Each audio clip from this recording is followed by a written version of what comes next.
आप शुरू कीजिए। बोलो श्री प्राणनाथ प्यारे की जय। बोलो श्री सतगुरु महाराज की जय। सर्व सुंदर साथ की जय।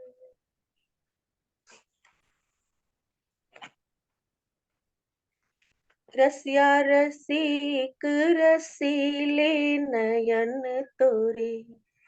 रसिया रसिक रसीले नयन तोरे। रंग रंगीले रस रसीले। रंग रंगीले रस रसीले। श्यामल रंग रंगीले नयन तोरे। श्यामल रंग रंगीले नयन तोरे। रसिया रसिक रसीले नयन तोरे। बाकी नयन की बाकी नजरिया। बाकी नयन की बाकी नजरिया। बाके अजब अलबेले नयन तोरे। बाके अजब अलबेले नयन तोरे। रसिया रसिक रसीले नयन तोरे। रसिया रसिक रसीले नयन तोरे। रंग रंगीले रस रसीले। रंग रंगीले रस रसीले। श्यामल रंग रंगीले नयन तोरे। श्यामल रंग रंगीले नयन तोरे। भो भ्रुकुटी चित खेच लेत है। भो भ्रुकुटी चित खेच लेत है। सुंदर नूर सजीले नयन तोरे। सुंदर नूर सजीले नयन तोरे। रसिया रसिक रसीले नयन तोरे। रसिया रसिक रसीले नयन तोरे। चितवन छवि उन माद भरी है। चितवन छवि उन माद भरी है। चंचल चपल नशीले नयन तोरे। चंचल चपल नशीले नयन तोरे। रसिया रसिक रसीले नयन तोरे। रंग रंगीले रस रसीले। रंग रंगीले रस रसीले। श्यामल रंग रंगीले नयन तोरे। श्यामल रंग रंगीले नयन तोरे। रसिया रसिक रसीले नयन तोरे। कारी कारी कामन गारे। कारी कारी कामन गारे। मीठे छेल छबीले नयन तोरे। मीठे छेल छबीले नयन तोरे। रसिया रसिक रसीले नयन तोरे। करुण सिंधु करुणा सागर। करुण सिंधु करुणा सागर। गुण गुणवंते गुण वाले नयन तोरे, गुणवंते गुण वाले नयन तोरे, रसिया रसिक रसीले नयन तोरे, रंग रंगीले रस रसीले, रंग रंगीले रस रसीले, श्यामल रंग रंगीले नयन तोरे, श्यामल रंग रंगीले नयन तोरे, रसिया रसिक रसीले नयन तोरे, ओ रसिया रसिक रसीले नयन तोरे, नयन तोरे हो नयन तोरे। बोलो श्री प्राणनाथ प्यारे की जय, बोलो सतगुरु महाराज की जय, सर्व सुंदर साथ की जय। प्रणाम जी। प्रणाम जी, प्रणाम जी, प्रणाम बहुत जी, अच्छा प्रणाम गाया। जी। धन्यवाद पूजा दीदी, आप आ जाओ दीदी। बोलो श्री प्राणनाथ प्यारे की जय, बोलो श्री सतगुरु महाराज की जय, बोलो श्री निजानंद स्वामी की जय, बोलो श्री निजानंद संप्रदाय की जय। वंदो सतगुरु चरण को, करूं सप्रेम प्रणाम। अशुभ हरण मंगल करन, धनी श्री देव चंद्र जी नाम। श्री प्राणनाथ निज मूलपति, श्री महराज सुनाम। तेज कुंवर श्यामा युगल जिक पल पल करूं प्रणाम, पिया जिक पल पल। प्रथम लागू दो चरण को, धनिये न छोड़ाइयो खिन। लाख तली लालड़ियां, मेरे जीव के ही जीवन। इन पांव तले पड़ी रहूं, धनी नजर खोलो बातूं। पलना वालू निरखूं नेत्रे, मेरे जीव के ही जीवन। प्यारे मेरे प्राण के, मोहे पल छोड़ो जिन। मैं पाई मेहर महबूब की, मेरे जीव के ही जीवन। मेरे जीव के ही जीवन। बोलो श्री प्राणनाथ प्यारे की जय। प्रणाम जी सुंदर सा जी। सुंदर सा जी कल कीर्तन ग्रंथ प्रकरण 57 चौपाई 638 तक पढ़ लिया था। प्रगटे ब्रह्म और ब्रह्म सृष्टि और ब्रह्म वतन, महमतीन प्रकाश थे अखंड किए सब जन, अखंड किए सब जन। राग श्री कटको। राजा ने मलोरे राणे राय तणो, धर्म जाता रे कोई दौड़ो। जागो ने जोधा रे उठ खड़े रहो, नींद निगोरी रे छोड़ो। आप स्वामी श्री प्राणनाथ जी। हाँ जी। राजा ने मलोरे राणे राय तणो, धर्म जाता रे कोई दौड़ो। जागो ने जोधा रे उठ खड़े रहो, नींद निगोड़ी रे छोड़ो।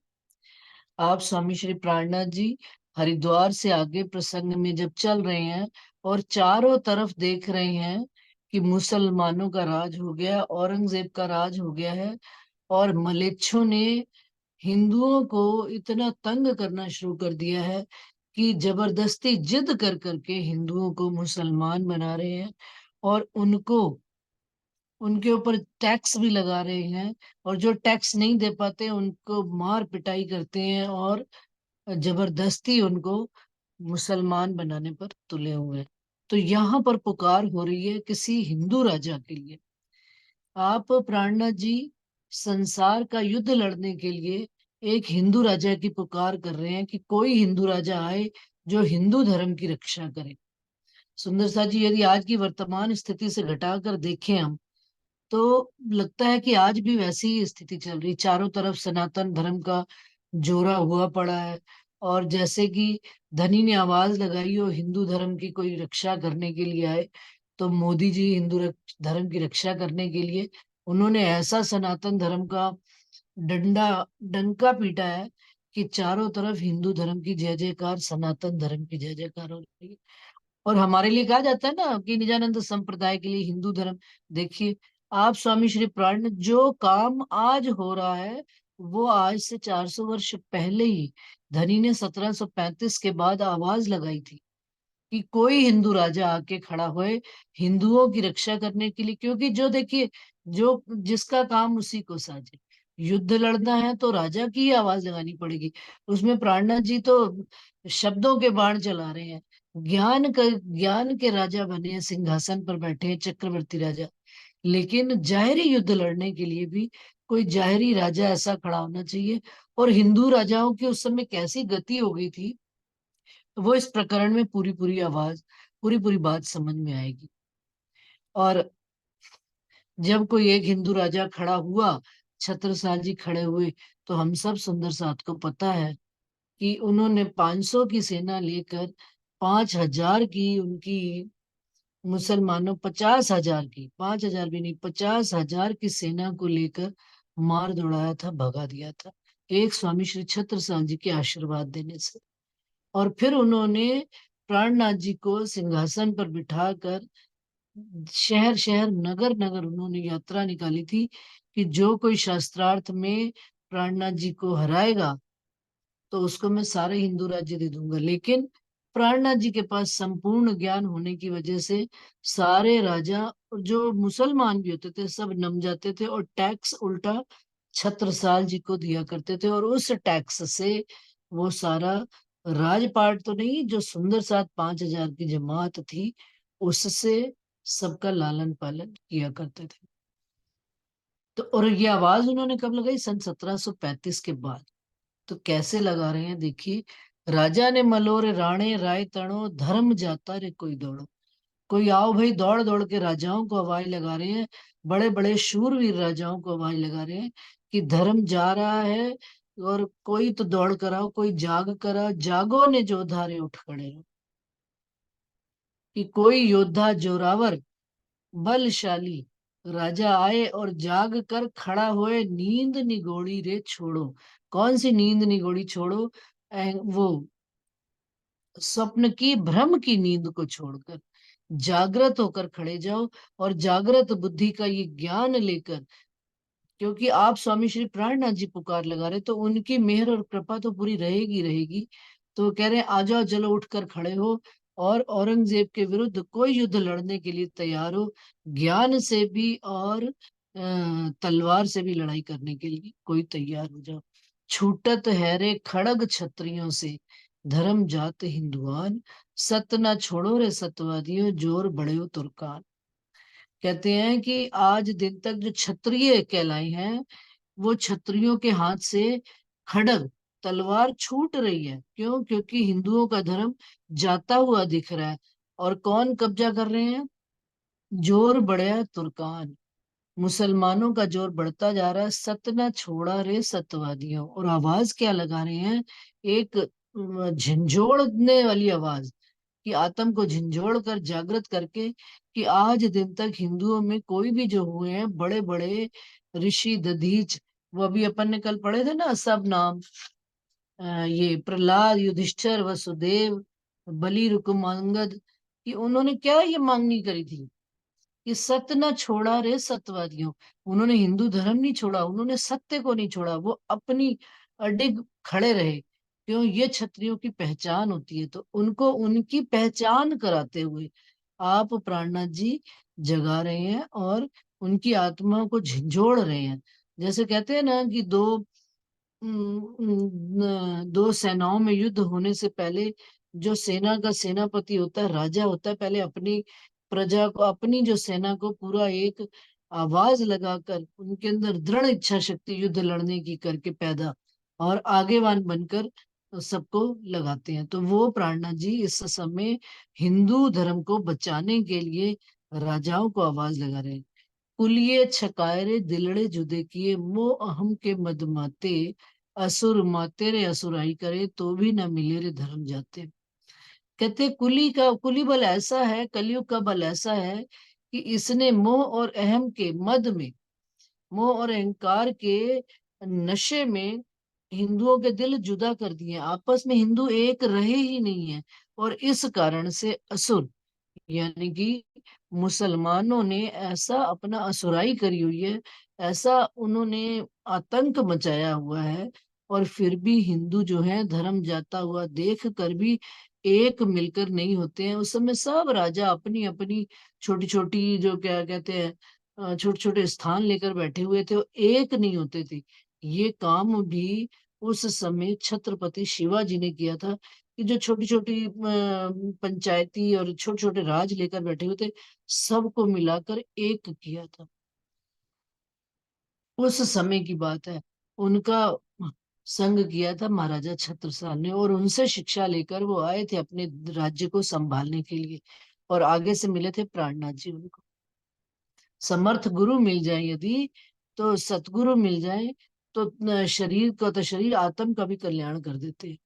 और उस समय ऐसा मतलब भारतवर्ष में हुआ पड़ा था, हिंदू राजाओं को केवल अपना राज्य संभालने की, कोई इतनी दूर की बात सोच ही नहीं रहता, इतना विस्तार स्तर पे, विशाल स्तर पे सोच ही नहीं रहता कि पूरा भारतवर्ष पर राज मुसलमानों का होता चला जा रहा है। चक्रवर्ती राजा बनते चले जा रहे हैं, और एक एक करके हिंदू राजाओं को तोड़ पर डिवाइड एंड रूल की नीति तब से मुगलों के काल से चली आ रही है। सुंदर सा तरलोकी मेरे उत्तम खंड भरत को, तामे उत्तम हिंदू धर्म, ताकि छत्रपतियों के सिर आए रही इत शर्म। त्रैलोकी मेरे उत्तम खंड भरत को। अब क्या, तीनों लोकों में उत्तम खंड, सबसे श्रेष्ठ खंड भारतवर्ष को कहा गया सुंदर साथ जी। और उसमें भी भारतवर्ष में भी सबसे उत्तम हिंदू धर्म को कहा गया है। और ताकि छत्रपतियों के सिर आए रही तो शर्म। तो क्या तुमको शर्म नहीं आती? बड़े बड़े राजा महाराजा हुए खड़े हो, और ऐसे हिंदू धर्म को बचाने के लिए तुम एक नहीं होते हो मिलकर, कि सब मिलकर मुगलों को इस देश से बाहर निकाल दो, या मुगलों को उनके आतंक करने से रोक सको। लेकिन क्योंकि आपस में फूट होने की वजह से ये काम किसी ने एक किया ही नहीं, और अपने धर्म की तो किसी को चिंता ही नहीं हिंदू धर्म की। पन ने धारी रे इत पन इत ले चढ़या, कोई उपजयो असुर घर अंश, जुध ने करने उठ्या धर्म सो, सब देखे खड़े राजवंश। अब असुरों के घर में, मुसलमानों के घर में कोई ऐसी महान आत्मा, कहते हैं असुर घर अंश, अंश क्या मतलब, कोई ऐसी सत्य आत्मा प्रकट हो गई है, जिसको ये पता लग गया है कि इमाम मेहंदी हिंदुओं में आने वाले हैं। पन ने धारी रे पन इतले चढ़या, और वो इस कारण से हिंदुओं पर रात दिन अटैक कर रहा है, मंदिर तोड़ रहा है, कि उसको पता लग जाए कि इमाम मेहंदी कहाँ आए हुए हैं, और वो उनको उनसे मिल सके और उनसे पार ब्रह्म का ज्ञान प्राप्त कर सके। युद्ध ने करने उठ्या धर्म सो, और वो युद्ध करने के लिए उठा बैठा अपने धर्म में, सब देखे खड़े राजवंश। और सारे हिंदू राजा केवल देख रहे हैं खड़े होकर, कोई भी हिंदू धर्म को बचाने के लिए आगे नहीं बढ़ रहा। भरत खंड, क्योंकि औरंगजेब की बुद्धि सुंदर सा जी उलटी उल्टी ही बुद्धि कही जाएगी, कि जो हिंदू धर्म में सारे मंदिरों को तोड़ तोड़ के, मूर्तियों को तोड़ तोड़ के ढूंढने बैठे हैं कि इमाम मेहंदी कहाँ है, इमाम मेहंदी। परंतु ये समझ में ना आई कि इमाम मेहंदी तो मनुष्य तन में ही आए बैठे हैं। और वो जो और वो किस में ढूंढ रहा है? मूर्तियों में। ये अज्ञानता थी, ये कर्म कांड की ऐसी शरीयत की उनके ऊपर परत चढ़ी हुई थी औरंगजेब के ऊपर, कि उस शरीयत की मजल को तोड़कर वो आगे बढ़ ही नहीं पाए।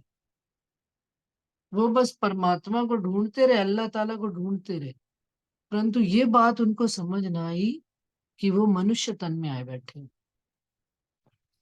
और जब आप सुंदर सा जी, ये प्रसंग और भी एक बात है। और जब आप स्वामी श्री प्राणनाथ जी उनके पास संदेशा भेज रहे हैं, तो उनको समझ ही नहीं आ रही औरंगजेब को। मोमिन उनके पास गए हैं, 12 मोमिन संदेशा देने के लिए, तब भी उनको ये बात समझ में नहीं आई। जो खोज में लगा हो इमाम मेहंदी की, लेकिन कारण क्या था? कि शरीयत की। अब इस प्रसंग को सुंदर सा जी आज वर्तमान में हम घटाएं, कि हम देखते हैं कि जो कर्म कांडों में बहुत ज्यादा सेवा पूजा बंदगी में उलझे हुए हैं, यदि उनको सत्य बात बताई भी जाए, तो बंदगी की ऐसी मोटी परत चढ़ी हुई है कि उस बंदगी को तोड़कर सत्य तक पहुंचना बिल्कुल असंभव सा हो जाता है। और समझ आते हुए भी जानबूझकर जो है सामने वाला उस बात को स्वीकार नहीं करता। क्यों? क्योंकि अपने कर्म कांडों की जाली में ऐसे उलझे हुए हैं, ऐसे अहंकार में, उस कर्म कांड के अहंकार में उलझे कि मैं तो इतने बड़े बड़े कर्म कर लेता हूँ, मैं नीति कर लेता हूँ, मैं इधर से, वो आता है ना सारा हिंदू की, इधर से नाला डाला, इधर से निकाल के पूरी अपनी नाड़ियों का संशोधन कर लेता हूँ। ये ज्ञान के अहंकार है जो सत्य तक पहुंचने नहीं देते हमको। ये कर्म कांड की ऐसी जाली है। ये उस समय की बात नहीं है सुंदर सा जी, वाणी विज्ञान है। वाणी हर समय संपूर्ण घटित होती है। आज भी ये हम देखते हैं, जो जितने बड़े बड़े, जितनी बड़ी पदवियों पर हैं, या अपने सुंदर साथ के बीच में भी हम देखते हैं सुंदर साथ जी, जो सेवा पूजा कर्म कांड की ऐसी गति में फंसे हुए हैं। सेवा पूजा को गलत नहीं कहा गया सुंदर साथ जी, उसको करने के तरीके को गलत कहा गया, कि यदि मार्फत का ज्ञान होकर यदि हम सेवा पूजा पहली शरीयत करते हैं, तो वो शरीयत नहीं कहलाती। वो सेवा पूजा कर्म कांड नहीं कहलाती। वो भाव से धनी को रिझाना कहलाता है। और यदि अज्ञानता में हम सेवा पूजा करते चले जा रहे हैं, वो कर्म कांड, कि केवल बचपन से सिखाया गया और जिद में पड़े हुए कि उसी को।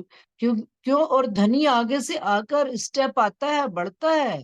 धनी आगे से कदम बढ़ाकर हमको वो संदेशा देते हैं, लेकिन हम अपनी उस कर्मकांड की जाली में उलझे होने की वजह से आगे का संदेशा ग्रहण नहीं कर पाते। उस कर्मकांड के अहंकार में उलझे होने के कारण यही औरंगजेब। ये मेरा मत है, जरूरी नहीं है कि सबका मत है। यही औरंगजेब है कि जिद, ढीठता, कि मैं अपनी जिद छोड़ूंगा नहीं, मैं अपना कर्मकांड छोड़ूंगा नहीं। अपने आस पास के लोगों की, जो हमने एक सीमा रेखा बनाई हुई है, उनकी कही हुई बात को ही हम मानेंगे। उनसे विपरीत कोई हमें नई बात, सत्य बात यदि कोई बताता है, तो वो एक्सेप्ट नहीं करते। तो ये औरंगजेब की ही गति है सुंदर सा जी। और बाद में पछताने से कुछ होना नहीं। जब हाथ समय गया चल, तब पछताए होत क्या, जब गया समय चल। पीछे पछतावा क्या करे, जब गया समय चल, तब कुछ होगा नहीं। तो ये सारा जो है इस समय भी घटित हो रहा है। भरत खंड रे हिंदू धर्म जान के, मांगे विष्णु संग्राम अर्थ, फिरत आप रे ढिंढोरा पुकारता, है कोई देव रे समर्थ। अब भरत खंड में हिंदू धर्म की ही महत्ता है, और उत्तम धर्म हिंदू धर्म कहा गया है। ये बात जानकर वो मांगे विष्णु संग्राम अर्थ, और विष्णु भगवान के साथ युद्ध करने पर वो तैयार खड़ा हुआ है। कौन? औरंगजेब। फिरत आप रे ढिंढोरा पुकारता, है कोई देव रे समर्थ। और इतना समर्थ हुआ पड़ा है, इतना बलवान हुआ पड़ा है से शरीयत की बंदगी की वजह से, कि चारों तरफ खुद ही ढिंढोरा पीट रहा है कि, सॉरी सुंदर सर, चौपाई का अर्थ गलत दे रही है। फिरत आप रे ढिंडोरा पुकारता, है कोई देव रे समर्थ, कि कोई इस हिंदू धर्म में कोई ऐसा समर्थ राजा है। आप स्वामी श्री प्राणनाथ जी ढिंडोरा पीट रहे हैं कि भाई आ जाओ, कोई युद्ध लड़ने के लिए, ये धर्म का युद्ध है, इसको लड़ने के लिए कोई हिंदू राजा स्वयं आगे आओ, और औरंगजेब से युद्ध लड़ने के लिए तैयार हो। असुर सतरे धर्म युद्ध मांगई, सुर कहाए कहलाए जो ना दीजे, पूछो ने पंडितों रे युद्ध दिए बिना, धर्मराज कैसे कहीजे। हमारी हिंदू धर्म व्यवस्था में सुंदर सा जी चार वर्ण आते हैं। ब्राह्मण, क्षत्रिय, वैश्य और शूद्र। ब्राह्मण का काम होता है धर्म की रक्षा करना, धर्म का पालन करना, सॉरी। और क्षत्रिय का काम होता है धर्म की रक्षा करना। उसी बात की दुहाई दे रहे हैं कि असत सत रे धर्म युद्ध मांग, असुर सत रे धर्म युद्ध मांग ही। अब जो असुरों का इतना आतंक बढ़ा हुआ है, असुरों को इस समय युद्ध की मांगना है, उनको मार काट कर फेंकने की जरूरत है। और ये काम सत्य ही कर सकता है, असत्य को सत्य काट सकता है। सुर कहलाए जो ना की दीजिए, और हिंदू सुर कहला रहे हैं। और फिर भी यदि युद्ध लड़ने के लिए तैयार नहीं होते और सामने नहीं आते, पूछो ने पंडितों रे युद्ध दिए बिना। उन पंडितों को पूछो जो धर्म की रक्षा करते हैं, और उन्होंने किसी आज तक क्षत्रिय राजा को तैयार नहीं किया है। धर्मराज कैसे कहिजे। तो हम हिंदू धर्म को कैसे अपना राज इस संसार में रख पाएंगे? क्योंकि असुर तो आज दिन तक धर्म को परिवर्तन करते चले जा रहे हैं। अभी भी सुंदर साथ जी, ये जब राम मंदिर बन रहा था तो मैं टीवी में रोज सुनती हूँ।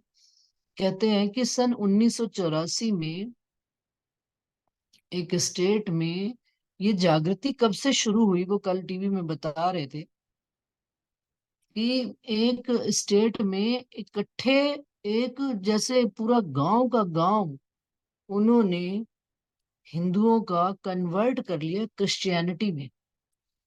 और वो जब अखबार में न्यूज आई तो जागृति हुई किनको, जो ये संघ वाले हैं, इनके अंदर जागृति आई कि भाई हिंदू धर्म तो ऐसे एक दिन खत्म हो जाएगा। और उन्होंने जागृति करी और उसके विरुद्ध बड़ा भारी उन्होंने मतलब उठाई बात संसद में। अब जब ये बात उठी कि ये तो चारों तरफ जब देखा गया बारीकी से, तो हिंदुओं के जो साइड वाले, मतलब कॉर्नर वाले छोटे छोटे गांव थे, वहां पर आज भी सुंदर सा जी अगर आप देखो तो क्रिश्चियंस क्या करते हैं, पैसा देते हैं हिंदू, क्योंकि गरीबी इतनी ज्यादा है, हिंदू अपना पेट पालन नहीं कर पाते। मुसलमान भी आजकल यही करते हैं, हिंदुओं को पैसा दे देकर। जो पंजाब साइड में छोटे छोटे गांव हैं मुसलमान, इससे लगे हुए पाकिस्तान से, कि पैसा देकर कहते हैं भाई तुम मुसलमान बन जाओ और तुमको हम खाने पीने को और सब सामान देंगे। तो ये कहीं ना कहीं वो जो इस व्यवस्था चली आ रही थी, उस पर रोक लगाई गई है। किसने रोक लगाई है? आप स्वामी श्री प्राणनाथ जी ने। उन्होंने हिंदुओं में आवाज लगाई है कि उठो और जागो और हिंदू धर्म की रक्षा करो। राष्ट्रीय स्वयंसेवक संघ वालों ने, ये तो मैं अभी सुनती हूँ तो मैं, अब क्या कहें, बुद्धि धनी की तरफ चल पड़ी है, हर बात धनी से ही जुड़ जाती है। ये कोई प्रामाणिक बात नहीं है कि भाई मैं कहूँ कि आप मानो, ऐसा ऐसा कुछ नहीं है। लेकिन मैं सुन रही थी न्यूज में तो मुझे ऐसा लगा कि ये अचानक से जैसे क्रांति आती है ना, जैसे प्राणनाथ जी के टाइम पे क्रांति आई थी हिंदू धर्म को बचाने के लिए, और छत्रसाल जी आगेवान बनकर उनको मिले। और ऐसा कुरान में लिखा हुआ था कि आपको एक हिंदू राजा मिलेगा। और जब छत्रसाल जी मिले तो उसके बाद उन्होंने कुरान बंद करके रख दी कि बस अब हमें हमारा राजा मिल गया, अब हमें युद्ध लड़ने के लिए, धर्म का युद्ध भी लड़ने के लिए एक सशक्त राजा मिल गया है। और आत्मा तो उनके अंदर शाकुंडल की थी ही सही। और इसी प्रकार से देखते हैं, यदि हम, तो यदि विशाल दृष्टि करके देखे, धनी की दृष्टि से देखे, तो उन्होंने तो पहले से ही सब भविष्यवाणियां की हुई है सुंदर सा जी। हम आज घबरा जाते हैं, देखो हिंदू धर्म हो गया, हिंदू धर्म हो गया। अरे हम भी तो हिंदू ही हैं, हम कोई मुसलमान थोड़े हैं। मुसलमान, ये तो हमारा ज्ञान इतना विशाल है कि सारे धर्मों को जोड़कर एक हिंदू धर्म की बात करता है, एक परमात्मा, एक पार ब्रह्म की बात करता है। ये समझ की बात है, इसमें कोई बहस और तर्क का और जिदबाजी का विषय नहीं है। लेकिन क्योंकि अज्ञानता ऐसी है हमारे इस, धर्म में, वाणी को पढ़ने वालों को ही नहीं पूरी बात पता। देखिए अब आप, जो इस काल में चल रहा है, मोदी जी कर रहे हैं, सनातन धर्म को सुदृढ़ और दृढ़ कर रहे हैं, वो तो पहले ही स्वामी श्री प्राणनाथ जी 400 वर्ष पहले ही कर गए। हमारे लिए तो क्या नई बात, कोई भी नई बात नहीं है। लेकिन ऐसे अनजान हो के बिना वाणी को पढ़े जाने ऐसे घबरा जाते हैं। मैं देखती हूँ कि हमें भी अपने को हिंदू धर्म साबित करना है। अरे भाई हमें क्यों साबित करना है और किस आधार? प्राणनाथ जी तो स्वयं ही विजयाभिनंद बुद्ध निष्कलंक अवतार कहला रहे। लेकिन अज्ञानता हमारी प्रणामी होने के बावजूद, निजानंद संप्रदाय को फॉलो करने के बावजूद हमें हमारे धर्म की पूर्ण जानकारी नहीं है। ये प्रकरण से तो यही बात मुझे समझ में आ रही है। राज कुलीरे रखन रजवट, जो ना आया इन अवसर, धर्म जाते जो ना दौड़ गया, ताए सुर कहिए क्यों कर। अब आप प्राणनाथ जी क्या कह रहे हैं कि कलयुग में हिंदू धर्म को जाते हुए देखकर, रजवट का मतलब उसको रखने के लिए, उसको अपना धर्म पालन करने के लिए यदि इस अवसर पर आगे बढ़कर कोई राजा नहीं आता है और धर्म जाता देखकर कोई नहीं दौड़ कर आता है, तो उसको सुर की महिमा नहीं दे। हिंदू सुर कहलाते थे और मुसलमान असुर कहलाते थे। क्यों? क्योंकि हिंदुओं का खान पान बिल्कुल श्रेष्ठ होता था, बिल्कुल शाकाहारी होते थे। और मुसलमान, जैसा खाइए अन्न वैसा हो जाए मन। मुसलमान तो अब संतानों को ना छोड़े, मार काट के खा जाते थे। तो उनका मन भी ऐसा कठिन कठोर शेर की तरह कि किसी भी इंसान को मारते काटते घबराते ही नहीं थे। आज की भी यही स्थिति है सुंदरता जी। जो मुसलमान प्राणनाथ जी ने कहे ना, वो मुसल्ले ईमान वाले ब्रह्म सृष्टियों के लिए कहे गए। वो इन मुसलमानों के लिए बात नहीं कही गई है। ईमान पर जो दृढ़ है, अपने धर्म के ईमान पर, वो मुसलमान है। शब्द है ये केवल, मुसल्ला ईमान। वेद ने व्याकरणी रे पंडित पढ़ियो, गच्छ दीन इष्ट आचार, पीछे रे बल कब करोगे, होत है एकाकार। अब वेद ने, वेदों के जानने वाले, व्याकरणों को जानने वाले पंडितों आवाज लगा रहे हैं प्राणनाथ जी कि गच्छ दीन इष्ट आचार, सारे दीन धर्म का ठेका लेने वालों, क्या पीछे रे बल, कब बल करोगे, कब हिंदू धर्म में जागृति लाओगे, होता है एकाकार, कब सारे हिंदू धर्म को एक करके एक दृढ़ करके खड़ा करोगे। सिद्ध ने साधो रे संतो महंतो, वैष्णव भेष दर्शन, धर्म उच्छेदे रे असुरे सबन के, पीछे पर्चा दोगे किस दिन। सिद्ध ने साधो रे संतो महंतो। अब संतों महंतों और साधुओं को आवाज लगाकर पुकार कर रहे हैं कि वैष्णवों का केवल भेष ही धरा हुआ। वैष्णव कहिए वो आपको, निर्मल जग की आत्म, नीच कर्म के निकट न जावे, ताकि पहचान भई पार ब्रह्म। वैष्णव किसको कहा गया? वैष्णव भी ब्रह्म सृष्टियों को कहा गया। सुंदर से बातून अर्थ में लीजिए, जाहिर अर्थ में कोई बात मत समझ। जाहिर में तो साधु संत वैष्णवों का भेष दर्शन देखो हुआ पड़ा। लेकिन अब देखो, आप आज के काल में भी देखो, अब हिंदू धर्म के साधु संत भी आगे बढ़ बढ़कर आकर स्टेटमेंट देने लग पड़े कि हमारा धर्म ऊंचा है। नहीं तो आज से पहले तो नहीं दे रहे थे। या तो प्राणनाथ जी के जमाने में हुआ, यही अब इस काल में हो रहा है।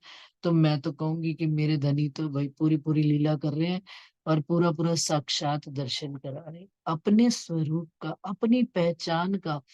जिनको निज स्वरूप की पहचान है, उनको तो हर लीला में धनी की लीला दिखती है। क्यों? क्योंकि हुक्म तो मेरे धनी का ही चल रहा है, राज तो उनका ही चल रहा है, मूल राज तो उनका ही है। मूल राज, फिर उनका हुक्म सत्ता में भी आ गया, राजनीति में भी आ गया, राजनीति रूपी सत्ता में भी आ गया। क्यों? क्योंकि वो हिंदू है। ओ हिंदू, सॉरी, के धार्मिक व्यक्ति खड़ा हुआ है इस समय देश पर राज करने वाला। तो धर्म उच्छेदे रे असुरे सबन के, और आओ मिलकर असुरों के, जो हमारे धर्म को उजाड़ रहे हैं, उनको मिलकर हम इस देश से निकाल फेंके। पीछे पर्चा दोगे कैसे? कब परीक्षा? का परीक्षा का वक्त आज है। परीक्षा आज देनी है, तुम अभी तक तैयार ही नहीं हो युद्ध लड़ने के लिए। कब दोगे?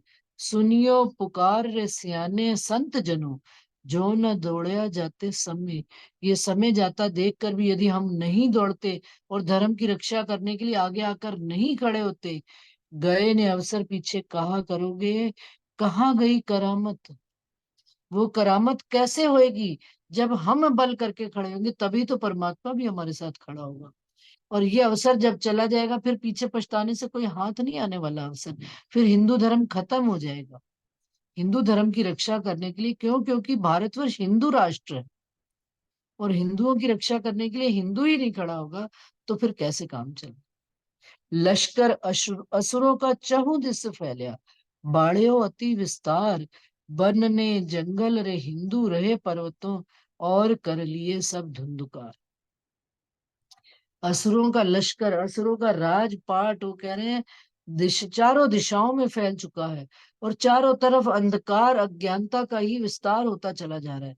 वन ने जंगल, वन ने जंगल रहे हिंदू रहे पर्वत, और हिंदू क्या कर रहे हैं? जिनका घर है वो अपना घर छोड़ छोड़ कर कहाँ छुपे बैठे हैं? जंगलों में, वनों में, पर्वतों में। उनको आवाज लगाकर इकट्ठा करने की जरूरत, और कर लिए सब धुंधुकार। और सारे ही अपनी अंधेरे में छुप कर बैठे हुए, अज्ञानता में छुप कर बैठे हुए। हरिद्वार ढाए रे उठाए तपसी तीरथ, गोवध कइयों विघन, ऐसा जुलम हुआ जग में जाहिर, पर कमर न बांधी रे। हरिद्वार में इतना जुल्म हो गया था कि हरिद्वार के बड़े बड़े मंदिरों को औरंगजेब ने गिरा दिया था, तपस्वियों को मार मार कर गिरा दिया था, तीर्थ स्थानों को गिरा दिया था, और गोवध की हत्या ऐसे करने लग पड़े थे, जहां पर गाय देखते थे उसकी हत्या कर देते थे। तो ये धर्म हमारा दौड़ खत्म हो रहा है। ऐसा जुलम हुआ जग में जाहिर, जग में ऐसा जाहिर हो रहा है जुल्म, पर आज दिन तक हिंदुओं ने अभी तक कमर ही नहीं बांधी कि हम रक्षा करें। हिंदुओं के अंदर ये तो कमजोरी रही ही है शुरू से। हिंदू हिंदुओं को इकट्ठा करने के लिए समय समय पर कोई ना कोई खड़े हुए। रानी लक्ष्मीबाई जी के भी देखिए, सतगुरु महाराज युगलदास जी थे हमारे, उनको भी इतना ज्ञान देने वाले रानी लक्ष्मीबाई स्त्रियों में, जो एक उस वक्त पर, आज कहे ही औरतें कि हम कुछ नहीं कर सकते, कितने वर्ष पहले भी रानी लक्ष्मीबाई को संदेशा और प्रेरणा देने वाले कौन है? युगलदास जी। ब्रह्म सृष्टि ही तो है। सतगुरु बन के उनके बलिया गांव में आए और उनको ज्ञान दिया, और उनके ज्ञान के बल से उन्होंने अपनी पहचान करी और देश की रक्षा के लिए खड़ी हुई। तो ये सुंदर साथ जी